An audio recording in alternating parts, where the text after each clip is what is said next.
ឲ្យទឹកនៅចាំពេលឲ្យថ្នាំនឹងនៅចាំជួយកូនគ្រប់យ៉ាងគ្រប់ពេលដែលកូនឈឺលំបាកព្រមទាំងលួងលោមចិត្តកូនដោយសន្យាឲ្យនៅអ្វីតាមដែលកូនចង់បានទៀតផងម៉ែជាទីពឹងរបស់កូនពេលដែលកូនមានទុក្ខលំបាកសូម្បីកូនមានរូបរាងអប្បល័ក្ខយ៉ាងណាក្តីម៉ែក៏នៅតែស្រឡាញ់ព្រមដោយក្តីអាណិតជានិច្ចសេចក្តីស្រឡាញ់របស់ម៉ែគឺជាសេចក្តីស្រឡាញ់ដ៏បរិសុទ្ធដូច្នេះហើយទើបដល់ពេលដែលកូនមានជំងឺធ្ងន់ឬក៏ពេលដែលត្រូវសម្រាលកូនឆ្លងទន្លេកូនតែងតែនឹករកម៉ែត្រីនៅលើគោកបំរាស់រកទឹកចចកតែងនឹករកព្រៃស្ម័គ្រសានសត្វក្នុងទ្វីបលោកនឹករកសុខសានមិនអាចប្រៀបបានចិត្តម៉ែដែលនឹក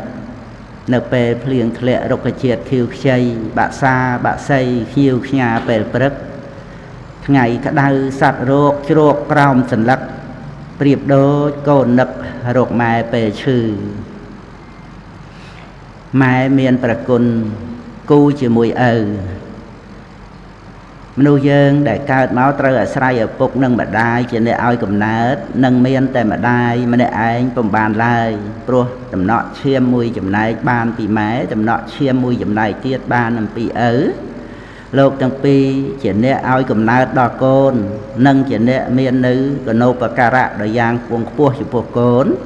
ដូច្នេះមេត្តាបិតាគឺជាព្រះឲ្យកំណើតកូននិងជាព្រះដ៏មានគុណចំពោះកូនការឈូកដែលដោះរីកស្រស់សោភាអាស្រ័យគង្គារួមគ្នានឹងភក់គូប្រេងជួបភ័ក្រវិលវល់វិវក់រួមរៈលងលក់បង្កើតលោកាព្រំចោះជួបព្រះសម្ភាវន្ទាក្រាបអរតនីឲ្យទ្រង់ទេសនាព្រំបានជួបព្រះកើតបុណ្យអស្ចារ្យមេត្តាបិតាជាគូគុណកប់កូនម៉ែត្រូវខំរៀនម៉ែសូមឲ្យកូនតាំងចិត្តរៀនដោយល្អគ្រប់វិជ្ជាទាំងអស់ដែលជាវិជ្ជាមានប្រយោជន៍ម៉ែសូមឲ្យកូនអស់ប្រាក់ក្នុងការដូរយកនៅចំណេះវិជ្ជាប្រាក់នោះឯងបើមិនអស់ទៅដើម្បីការបាននៅចំណេះវិជ្ជាទេក៏ត្រូវអស់ទៅក្នុងផ្លូវដទៃដែរដូចជាការប្រើប្រាស់សម្លៀកបំពាក់ការបរិភោគចំណីអាហារជាដើមតែរបស់នោះមិនមានតម្លៃដូចវិជ្ជាទេ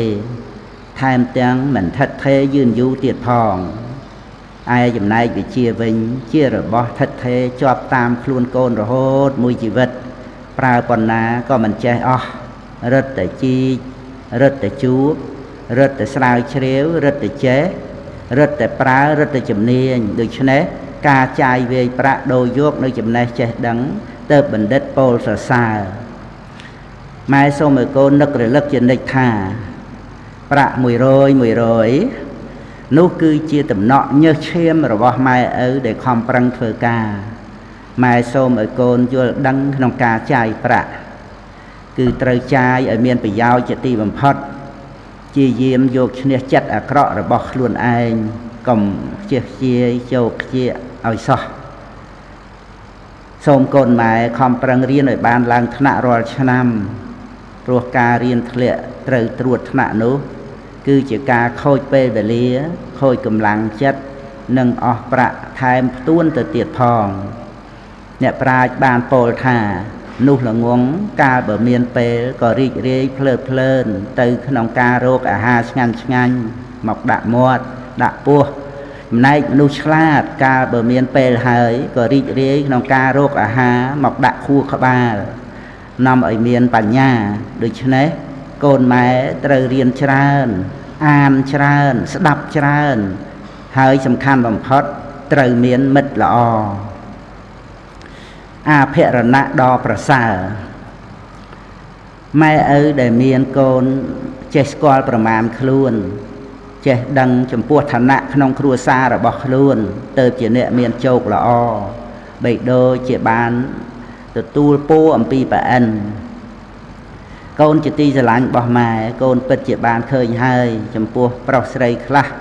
តែងខ្លួនឆើតឆាយ ตะแต่งกายดาวสำลีบลำเปะได้เมียนตำไล